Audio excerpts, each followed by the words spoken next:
conversa. E aí a gente tem um paredão que eu também achei que seria a final. Diego, Vitória e Renato. Diego tendo aquela crise de ansiedade, né, meus amores? É uma situação constrangedora. Porque é tão delicado para a gente invalidar qualquer tipo de dor, né? Ah, Cíntia, mas é o tempo inteiro, Cíntia. Mas olha, ele tem dor na hora da prova, ele chora depois da prova, porque estava chorando bastante ali, estava envergonhado. Ai, nessa reta final, que vergonha. Eu ali, passando mal e tendo fobia da roupa apertada, que era uma roupa, obviamente, de segurança, para que eles subissem até 20 metros de altura. Então, óbvio que não podia ser uma roupa frouxa. E ele chora na dispensa, consolado pela Renata, pela Vitória, por todos ali. Diego, não tenha vergonha. Só que, gente, é tão triste o que eu vou falar, mas eu tenho que falar com vocês aqui, né? Mas é tão triste que, sem querer invalidar nenhum tipo de dor, pelo amor de Deus, porque é muito. A gente tem que ter muito cuidado quando vai falar disso, né? A dor, a ansiedade, tudo que ele sente emocionalmente. Mas é inevitável que, sendo verdade, vamos partir do princípio que é verdade, o que o Diego sente e tal, ficou meio ridículo. Fica meio ridículo.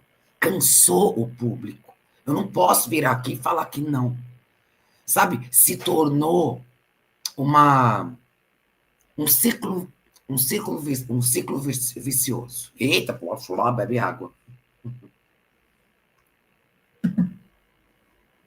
Se tornou um ciclo vicioso. Que é o quê? Diego é colocado à prova, né? Seja no monstro, seja numa prova do líder, seja numa situação. Diego é colocado sob pressão. Diego sofre. Diego chora. Diego tem fobia, Diego tem ansiedade, Diego precisa de atenção. Aí Diego executa aquilo que foi ele colocado e ele está sob pressão. Aí ele executa. Aí, ou ele reclama, ou ele sente dor, ou ele o tempo todo precisa ser incentivado por outras pessoas para terminar aquela execução. Termina aquela execução, seja a prova do líder ou monstro, Diego volta a chorar. Diego precisa ser acolhido. Diego precisa ser confortado. Diego precisa ser compreendido. Isso se repetiu, gente, várias vezes. Aí, o outro lado. Diego na festa. Diego se divertindo, Diego girando Graciane, Diego pegando Vitória no polo, Diego dando cambalhotas para pular no polidense. Isso também se tornou repetitivo. E aí, quando você pega uma situação que é completamente oposta à outra, e traz que essas duas situações, completamente opostas, completamente distintas, são realizadas pela mesma pessoa, dentro de um jogo, de um confinamento, por mais de 10 vezes, o que cai para o público? Como é que a gente interpreta isso?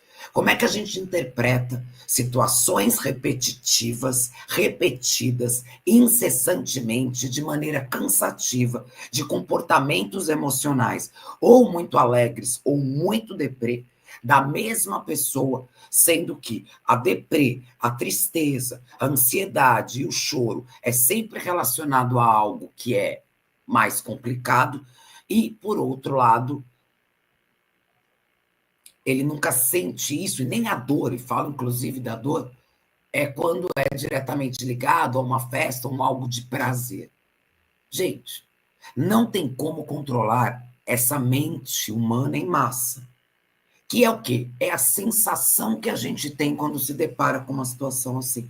Não tem como controlar essa reação em massa. É meio que todos nós, mesmo que a gente não converse, a gente vai ter a mesma sensação. Mesmo que a gente não converse. Eu não falo isso para vocês, vocês não falam isso para mim, ninguém fala nada, todo mundo fica em silêncio. Mesmo assim, nós teremos e teríamos a mesma leitura, mesmo que a gente não converse. Por quê? Porque é gritante. Então, pelo amor de Deus, chegar perto de invalidar qualquer tipo de dor, porque não é o meu papel, não é o papel de vocês, não é o nosso papel.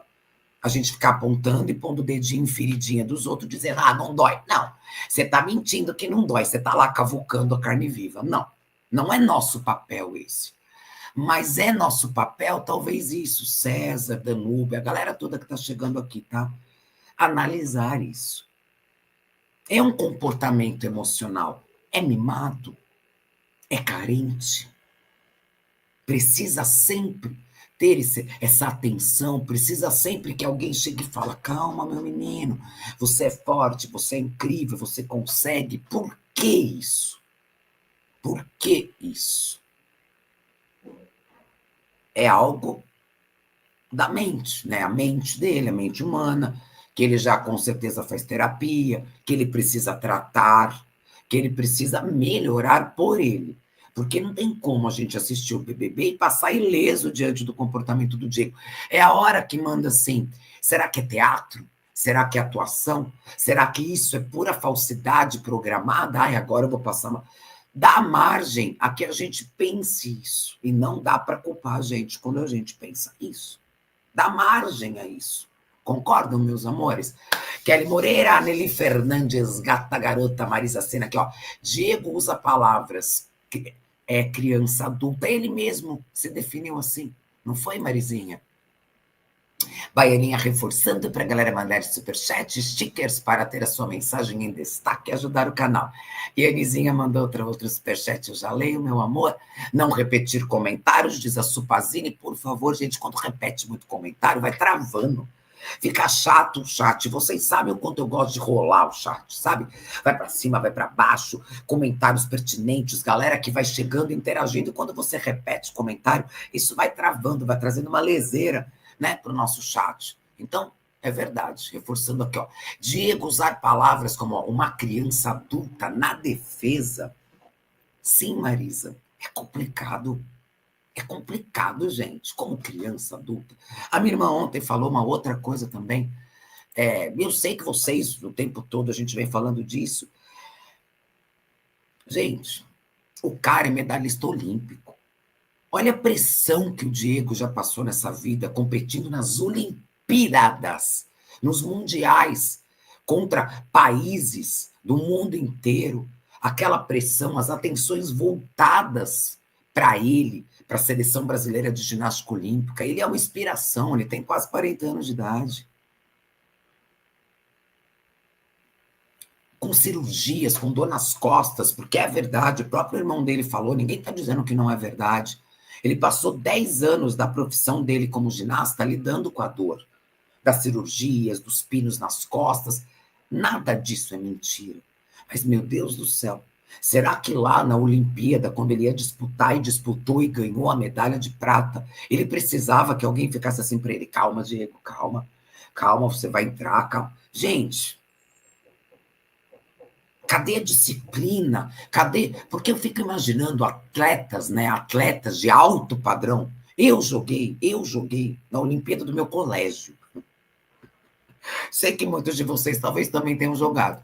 Sabe, Olimpíadas internas? Eu amo jogar bola. Eu fui federada de handebol. Eu fiz natação, competi profissionalmente também. Então, no esporte, que é maravilhoso, a gente sente uma pressão. Quando você vai na frente ali apresentar um trabalho, quando você no seu emprego tem que ir lá na frente fazer uma reunião, tudo isso gera uma pressão na gente. Tudo isso gera uma leve ansiedade, um friozinho no estômago. E como é que você lida com isso? Quando você, de fato, vai executar. Vai executar. Você vai fazer uma reunião para 100 pessoas, você vai passar um slide, você vai gerenciar uma situação ali, ou você vai competir. Eu estou dizendo, estou trazendo lá atrás, da época que eu estudava na escola, que tinha as Olimpíadas internas, que eu ficava com frio na barriga, 10 minutos antes do jogo, eu estava desesperado, eu e minhas amigas, mas é gostoso. Mas como é que você lida com essa pressão? Seja ela quando criança, adolescente ou adulto. Você vai buscando ferramentas dentro de você. Quando você, de fato, tem que lidar com aquilo, porque aquilo é tua vida. Ou você gosta, ou sente prazer também.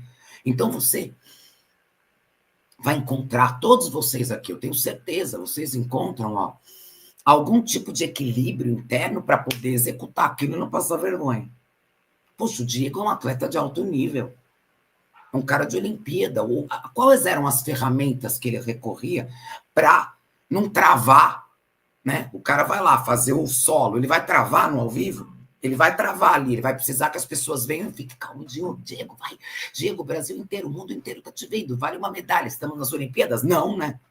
Ele com certeza utilizou de algumas ferramentas internas para poder trabalhar essa ansiedade, para poder trabalhar todo e executar. Meu Deus do céu, não dá para transferir. E ele fez terapia depois, ele teve fobia, claustrofobia, não pegava avião, a gente sabe de tudo isso. Mas será que ele não consegue, numa prova, dentro do BBB, numa situação de pressão, recorrer a essas ferramentas? Pô, ele foi um atleta de alto nível. Ou ele realmente percebeu que o caminho do chorar, né? Aí preciso de ajuda, o caminho do acolhimento, o caminho das pessoas falando para ele, calma, você consegue, você é maravilhoso, ele se alimenta disso. O Diego está no paredão, gente, a probabilidade dele sair é grande. Neste formato, nesta formação entre Vitória e Renata, a Vitória não passa nem perto de sair. A disputa está entre Diego e Renata. É óbvio que eu prefiro que o Diego saia. Ei, Denise Carreira, gata garota, é óbvio que eu prefiro que o Diego saia. Porque não fez nada que poderia ter feito. Por acaso eu estou falando alguma inverdade?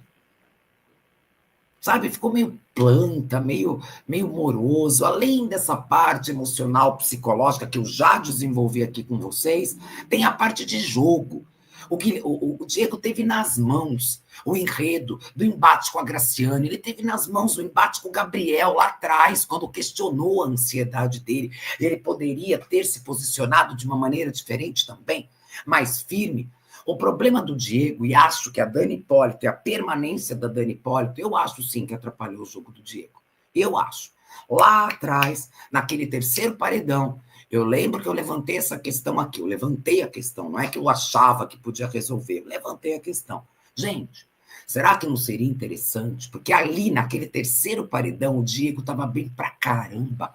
O Diego tinha uma aceitação popular gigantesca, concordam? Lá atrás, na terceira semana,